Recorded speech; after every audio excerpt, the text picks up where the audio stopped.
Right. And when we talk about our healthcare system, we really do have a siloed system. You see the psychiatrist for this, you see the dietitian for that, Yep. you see the cardiologist for that. Whereas our human body works together, and our bodies are a house for our emotions. And yes, we have sexualized something that, in fact, that lack of connection, and with all due respect, being in IT, we're now living vicariously through a screen, which I don't even want to talk about the healthcare the detriment to our health, you know, the blue light and all kinds of other things. Couldn't agree more. But that mind-body connection for ourselves and to one another, it changes us chemically. It does. Even in our healthcare system, when there's nothing better when you see a physician or a nurse that actually takes a moment to look you in the eye, Rob, and actively listen, and maybe even lay their hands on you. Right. To examine you, but it's not their fault. They have 5.5 minutes. I don't know what the exact timing is, but they're so overwhelmed. These doctors in the front lines want to do better. They do. I'm sure they do. But we're not helping them do that. Yeah. And I've had some superior doctors as my mentors, like Dr. Solomon Shapiro, child adolescent psychiatry. The first day with him, what did I have to do? Reema, you're going to go walk into that room. You're not going to know the patient, their name, nothing about them, but you're going to look at them into the eyes for 5 minutes. I'm going to do what? Wow. And that makes it uncomfortable too. Makes it uncomfortable. Because we're not used to it. We're not used to it. And it was the most powerful lesson for me because I was so scared. And all I kept chanting in my mind was, you are safe. You are safe. More for myself. And the patient said, I have never felt so safe in my entire life. I felt more safe with her than with you, Dr. Shapiro. And it makes a big difference. I mean, there's this one thing that I did want to bring it because I think they have a good point here. There's a development happening in BC right now where they're putting Alzheimer's patients in a community together. And there's only one way in, one way out. I know it sounds odd, but that's the way it is because my mother-in-law had very bad Alzheimer's and she died of it recently. But you know what?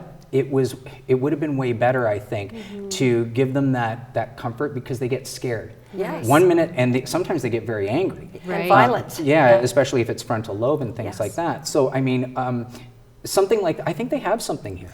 But the problem is the cost. Yes. And I was looking at it here. The base rate is $6,900 a month and can go up to $7,800 a month. That is really expensive. Yeah. So the only issue that worries me is you don't want to make a great idea like this only available for the elite. Yes. If it's truly a public health system, we have to maybe figure out where's that in between. Can we put people together that help each other, especially people that are elderly and they might not have Alzheimer's or anything. Maybe they are just lonely. Right. Why not give them some therapy on that? Yeah. You know, you're so right, and we didn't get here. When I say here, meaning in our healthcare system, the way things are overnight. No. And we're not going to turn this, at this table in the next half an hour or over the next few years, we're not going to turn this system completely on its head.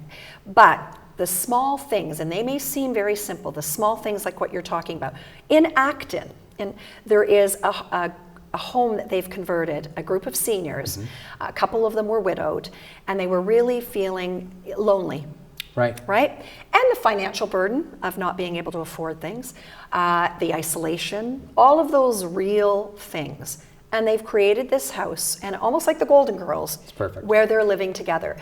No, it is not a facility that's going to cost someone $6,900 a month. We need to have options for consideration. That's what I keep talking about with this Better Together Health movement. Options for consideration. Sometimes they're little small gestures, sometimes they're bigger ideas and they're going to be funded. But then we also have to look at the mindset of the decision makers and the policy makers and really start to challenge. And as I said, we need pharma, no question.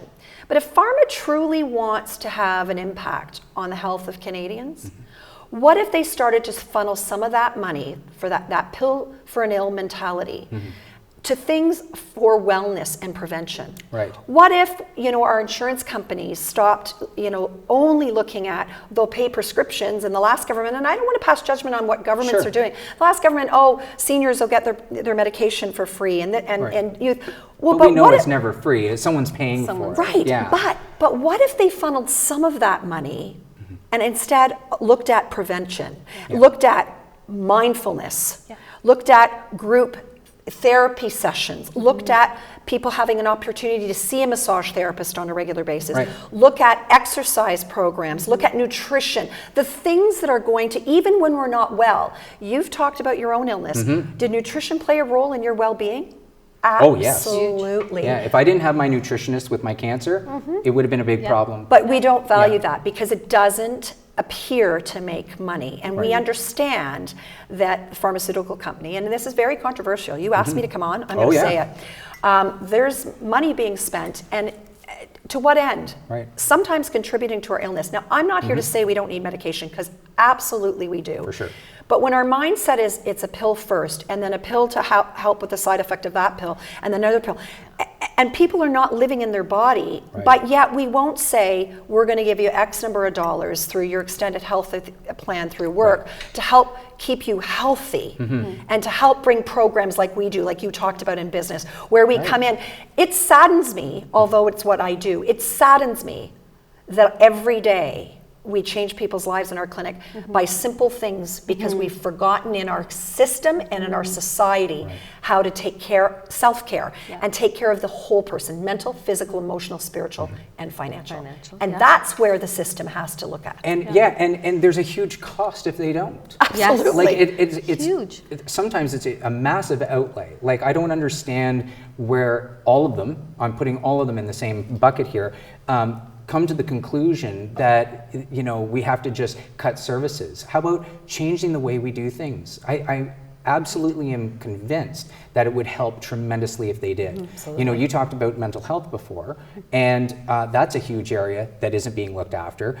Sometimes people get sick because mentally they need help. And not even necessarily need help. Maybe something has happened to them where they have been stable and now they're not. When I was sick, fortunately, I have someone that looks after all my books and stuff, but let's say I didn't, as a small business owner.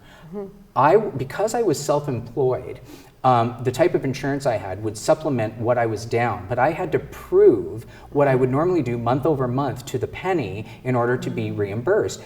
When you're sick in bed, you can't do that. That's right. You can't do that. So I had a mortgage, I still do. I think I will forever. I'm on the Freedom 95 plan. Welcome to the club. Yeah, exactly. And at the end of the day, I mean, it would be great if they said, look, we understand there's a certain amount, then we're going to do a financial after you get better so that we can make sure that everything's in line. But here's your base rate. That would be a lot better mentally, because all you can think about at that point is that, you know, I don't want to throw up anymore, and I want to make sure that I'm safe. You don't want to be thinking about doing books. You don't. And this is the problem. So everything is based on... I don't know how our family got through it with my mom. Basically, from the time it was diagnosed, like she went to the ER, kidneys got blocked from her cancer. From that point until she passed, it was just over a year. And in that time span, luckily because of my background, I brought all these issues up. Okay, what's happening with the will? Mom, what do you want?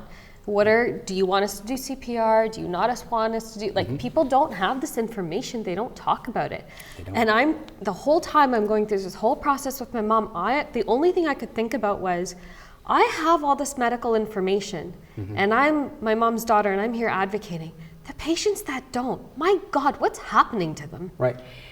You know, there's a real, I really have to give a shout out, because we got to give a balanced view here. There is so much great work being done. There's, in our government right now, and I've had them on my podcast, Let's Just Do This, Patient Family Advisory Council, and they report to the Minister of Health. And I've had Julie Drury, who's the chair of that, on our program, and she really talks about the importance, and it speaks to what Dr. Thapar was just talking about, the importance when we talk about patient-centered care, or more importantly, patient-partnered care. This Better Together Health movement, I keep using the catchphrase because it's a good soundbite. Become the CEO of your own health. Patient-partnered care, we don't value listening to the patient. We don't value really paying attention to their needs. It's individual, and it's so valuable as healthcare professionals. It's so valuable as human beings. And in our system, we've lost a lot of that. And we treat somebody, they're a diabetic patient. No, her name is Susie, and she happens to have diabetes, and she's also lost her mother and has, it's a human being. Right. And so if we can start to really shift that, and that's what this advisory council is trying to do. Right. And that's what people like us with the Better Together Health movement, we want people to have their voice heard. But we can make those small changes so that, maybe someone can't afford the $6,900 place to put their loved one, but we can empower them with other education, the small things that can make massive differences when people are going through struggles, not just as the patient, but as their family member. I'm sure your wife struggled watching you. Actually, she needed help herself after, because as the caregiver, 100%. it's a huge amount of stress, because they're watching something that they can't control. Correct. And I'll tell you right now, if anyone needed to go probably, to the shrink, it would have been her first. I went because of all the work that they were doing on me, which is pretty traumatic. But she was a rock. But I'll tell you, there were times that she found it very hard. Right. And she would sit here as well and say the exact same thing. I'm just going to get Chris to pull up that last graphic, because I think there's something missing from this, because it talks about, and this is actually from the Canadian Institute of Health Information. There's 3 boxes up here about where the money goes, and it's about $6,000 some odd per Canadian, and they only have 3. They have hospital, drugs, and physicians, and they break it down into 3. There should be 5 in there. The whole health and wellness, for sure. Yeah. Prevention. And prevention. There's 2 boxes missing from Prevention is huge. And I think really that is the problem. Although this graphic helps, it tells people where their money's going. Yeah. I understand $1,900 for hospitals, and $1,000 per person for drugs, and $1,032 for physicians. The drugs and the physicians, actually, the drugs are more expensive than the physician on this chart. And what is that doing for us? What is it doing for our health? Yeah.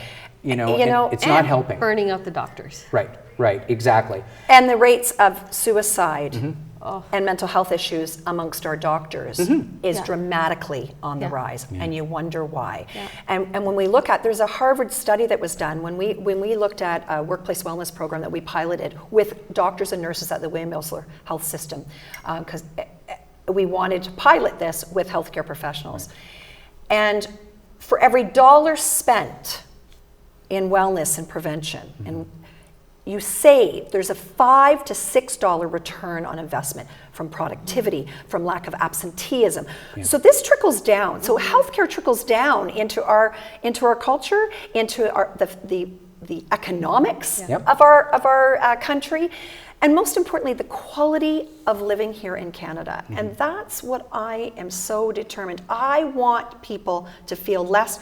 The number of people that say, I'm sick and tired of feeling tired. Right. Yeah. And I'm sick and tired of the doctor saying to me, you're fine, because here's the reality. People aren't feeling fine, but we have a sick care system. There's a big gap. We talked about this. There's a gap before you can actually get a diagnosis. All this is happening, and we can't do something until we actually have a diagnosis. Right, exactly. Well, I'm going to give both of you just the last bit here before we go. It's been a jam-packed 30 minutes. I can't believe we just touched the tip of the iceberg. I'll have you back. We'll talk about these more in depth, but I know that you wanted to get your website out there for people to check, because you have something exciting happening. Yeah, so the Better Together Health movement, we really want Canadians to have their voice heard. We are meeting with government, we're meeting with change makers, and we want to hear from pregnancy through to palliative care. What do you want? Do you want to become the CEO of your health? Where are you struggling? So you can go to wallisforwellness.com. We are trying to get funding for the Better Together Health Hub. We're looking for donors, we're looking for grants. We don't care how this is going to happen, but we need Canadians to have a voice. So you can go to wallisforwellness.com, take the survey, because the thousands of names we already have in there, we want more. Great. So if we can drive people to that survey and complete it, your voice can be heard. Well, thanks, ladies.